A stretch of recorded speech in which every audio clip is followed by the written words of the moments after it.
My very dear colleagues, let me sincerely welcome you all to this media conference. The national leadership of our Nobel umbrella organization, the Nigeria Union of Journalists, we've invited you here today to avail you of our genuine concerns with some happenings in the polity. We can only remain and call ourselves Nigerians only on the premise of the fact that there is a country known and addressed as Nigeria. Taking a critical look at developments within the country, it does not require beating the drums for any discerning and critical mind to know, understand, and appreciate the need for an urgent appraisal to assist the country we so much cherish to stand stronger than its present situation.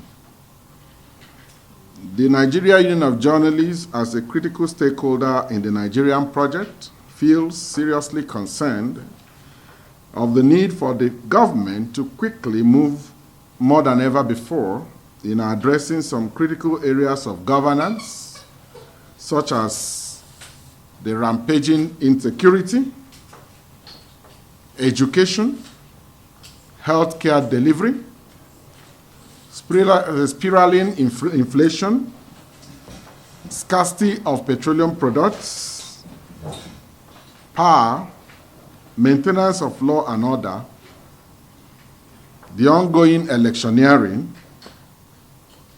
respect for rule of law, food security, and of course, safety of journalists. Gentlemen of the press, it is almost becoming unbelievable the geometric rate of attacks by terrorists, bandits in different locations. The unfortunate development is certainly unacceptable, particularly with the proportion and dimension insecurity has assumed in the country to the extent that no one is sure of where is safe anymore. While terrorism and banditry are ravaging most parts of the Northeast, Northwest, and some states in the North Central geopolitical zone, we are mostly worried at the number of kidnap cases we record every day, especially in Kaduna, Zamfara, and Niger states. IPOP agitation and assumed criminality is also sweeping across the Southeast geopolitical zone. As of today, Imo and Anambra states have become notorious for disturbing trends in kidnapping and killings. The security agencies must rise to the occasion, especially in Imo State, where some arrests have been made, with suspects making mind-boggling revelations. We've heard that some suspects are in custody since last year and have even mentioned names of politicians as their sponsors.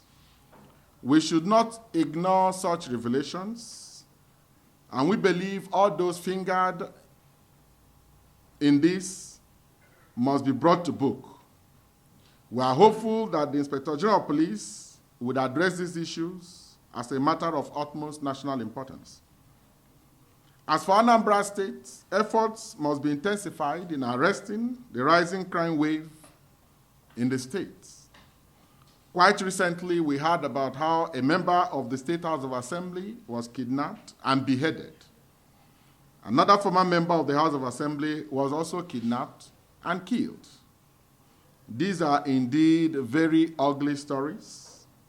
Apart from the Southeast, other South, and Southwest parts of the country are not also spared of the activities of daredevil bandits and kidnappers that kill at will, thereby making nonsense of the premium value attached to human life.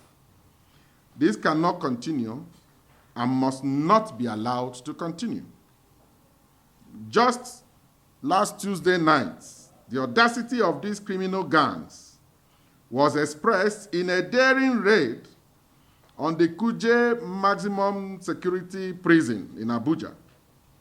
The correctional facility was breached for hours without any reinforcement being sent after soldiers and other guards were overpowered.